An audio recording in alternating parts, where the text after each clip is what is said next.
Lorsqu'on veut se lancer dans la création d'un blog rentable, souvent, on a l'envie de mettre en place un blog et qui rapporte, mais ce qu'on ne sait pas toujours, c'est sur quel sujet se lancer. Alors aujourd'hui, je vais prendre la thématique de la moto et je vais vous donner 13 exemples, 13 idées du moins, qui peuvent vous permettre de vous aider pour pouvoir trouver la bonne niche et trouver enfin la thématique bien particulière sur laquelle vous pourriez lancer votre blog rentable. Alors attention, la moto, il faut évidemment que ce soit quelque chose que vous connaissiez, quelque chose que vous aimez, parce que moi, par exemple, j'adore la moto, je suis une motarde, je conduis plutôt des sportives, et pour autant, me viendrait absolument pas à l'idée de créer un blog rentable sur ce sujet-là. C'est une passion que j'ai pour la moto, c'est évident, j'en ai une certaine connaissance, mais pour autant, ce n'est pas là-dessus que je lancerai un blog rentable, parce que je n'ai pas cette passion-là qui m'animerait au point d'en parler constamment, sans cesse et sans relâche, et sous tous les angles. Donc, il faut bien faire la distinction entre une passion où vous avez certaines connaissances et compétences, et un hobby ou une certaine passion plus maîtrisée, moins importante, qui, elle, n'a pas forcément autant d'intensité pour vous permettre de créer un blog rentable. Alors, voyons les quelques idées auxquelles j'ai pensé. Alors, attention, ce sont des idées, une fois de plus, je n'ai absolument pas creusé pour voir si, en termes de rentabilité, il y en avait certaines de plus rentables que d'autres. Je n'ai pas creusé tout simplement parce que ce sont des idées qu'à un moment donné, pour que l'idée soit intéressante, quelquefois il faut la creuser. Ensuite, chacun doit voir aussi en fonction de ses connaissances, de ses compétences, de sa passion, de son envie, pour pouvoir trouver la bonne niche dans laquelle se positionner. Il faut aussi faire des recherches pour savoir si il y a des niches qui sont rentables et d'autres pas du tout. Et dans celles qui sont rentables, choisir celle qui vous conviendrait le mieux, autant par sa rentabilité, par son approche, par sa concurrence, mais aussi tout simplement par sa propre envie au départ.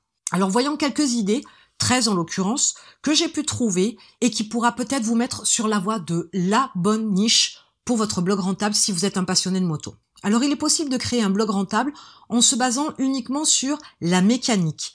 Si on part du principe qu'il y a beaucoup de gens qui aiment toucher à leur moto, réparer leur moto, entretenir leur moto, il peut être intéressant de pouvoir se positionner sur la partie mécanique de la moto. Bien évidemment, la moto c'est vaste, il y a différentes marques, il y a différents types de motos.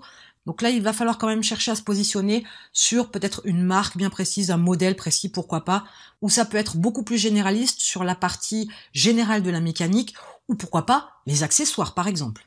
Vous pourriez par exemple aussi être un organisateur de balades en moto et proposer par exemple divers circuits qui peuvent être faits à travers le monde et uniquement en moto. Ça peut être du très court sur un week-end, ça peut être du beaucoup plus long, ou ça peut être des road trips beaucoup plus importants, peu importe, mais pourquoi pas, c'est un sujet à creuser, il y a de la demande.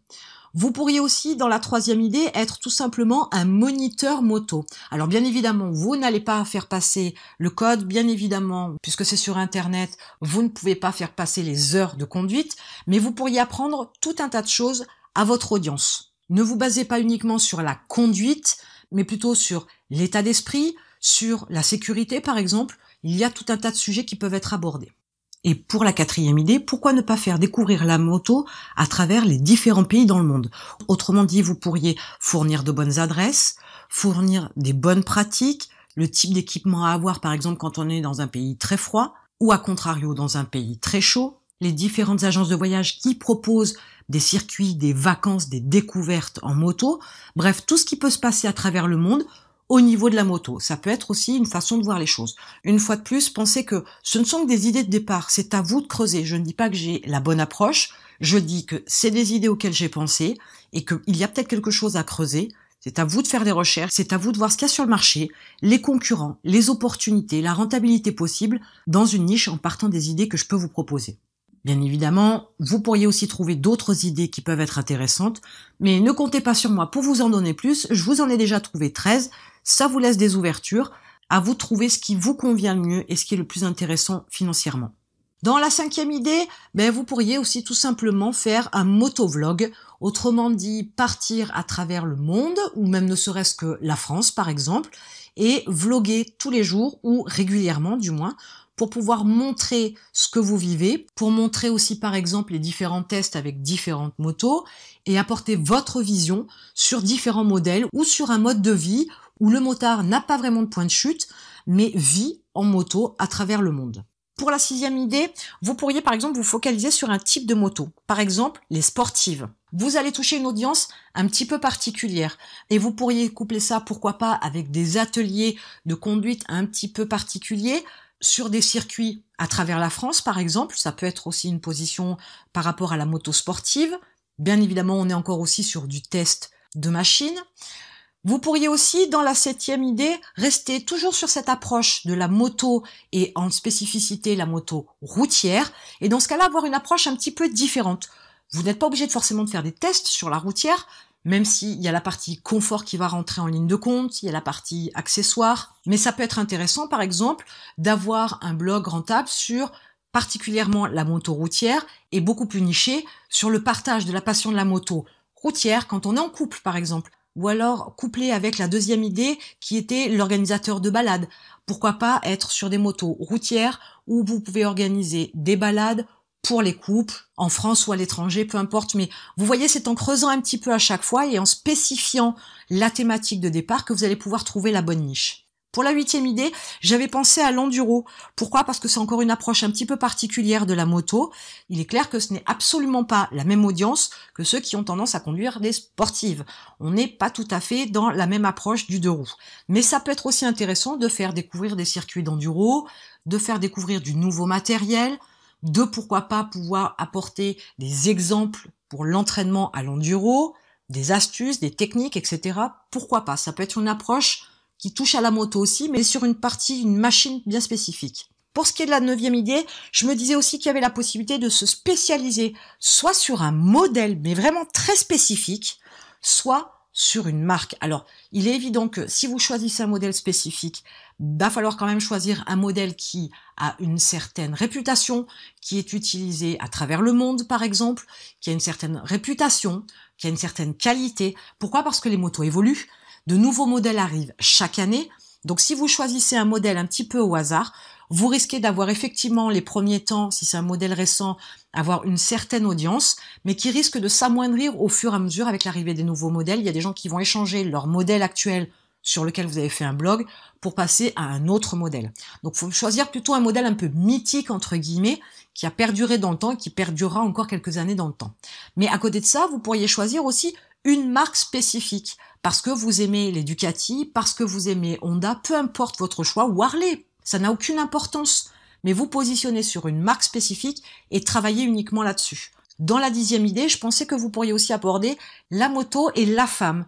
Étant moi-même motarde, je sais qu'il n'y a pas toujours les informations vues par l'œil d'une femme, et ça peut être intéressant aussi de pouvoir créer un blog rentable sur cette thématique-là, apporter aussi des trucs, des astuces, parce qu'on sait qu'il y a des motos qui sont un petit peu trop larges pour nos hanches, on sait aussi qu'il y a des vêtements qui sont pas forcément adaptés à notre morphologie, il y a des accessoires qui ne sont pas très pratiques non plus, donc ça peut être intéressant de voir la moto sous un autre angle, avec un œil de femme et pour les femmes.